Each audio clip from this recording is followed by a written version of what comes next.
Battlefield monuments are a very common thing, but this one is different. We are at the Saratoga Monument, part of the Saratoga National Historical Park. And this is not your typical war monument.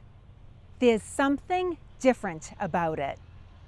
The monument was finished in 1882 in order to commemorate the Battles of Saratoga, which happened in this area on September 19th, 1777 and October 7th, 1777.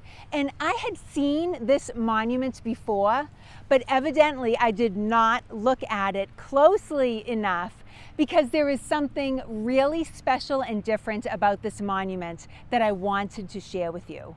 As you can see, it's an obelisk, and above the doors there are these little alcoves or spaces that you can see with statues in them of people who were significant to the Battles of Saratoga. For example, this is Major General Philip Schuyler of the Continental Army.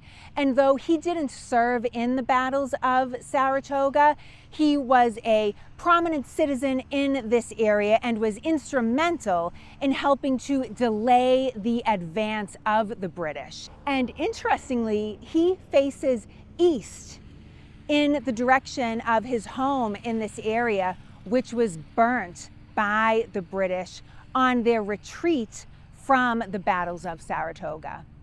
And then as you come around the monument, you can see that this is Major General Horatio Gates of the Continental Army. And he was the senior commanding officer at the Battles of Saratoga.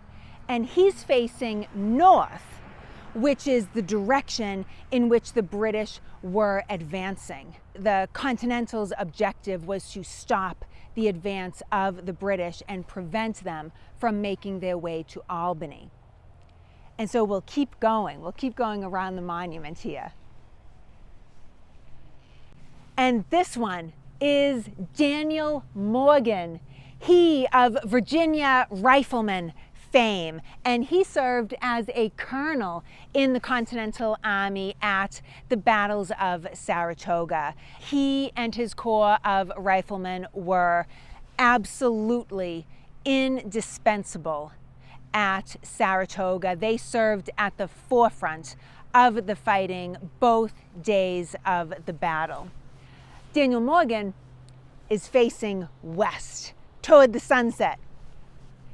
It's getting a little windy in Saratoga.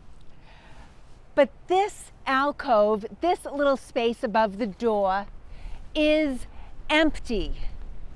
And this is what I wanted to show you. This is the feature that makes this monument, to me, so unusual.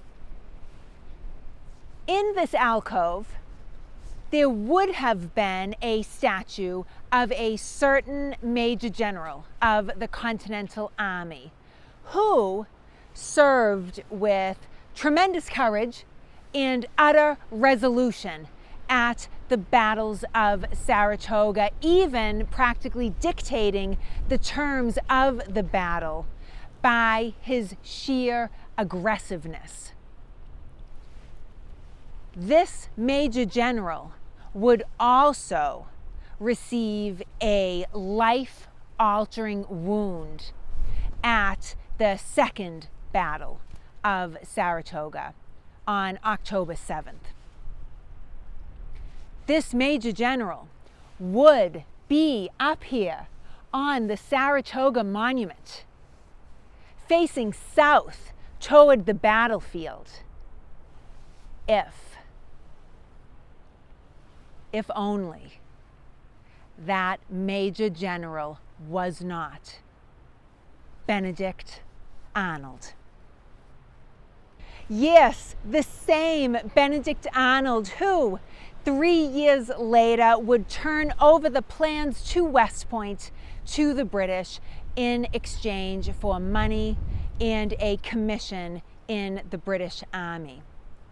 And this monument not only stands in silent acknowledgement, or should I say the empty spot on this monument, not only stands in silent acknowledgement of Arnold's contributions to the American victory at Saratoga, but to the everlasting memory of his treachery as well. I hope you are having as much fun as I have been in Saratoga. I hope you'll consider giving this video a like. Thank you all so much for sharing in the adventure with me. I'll see you in the next video.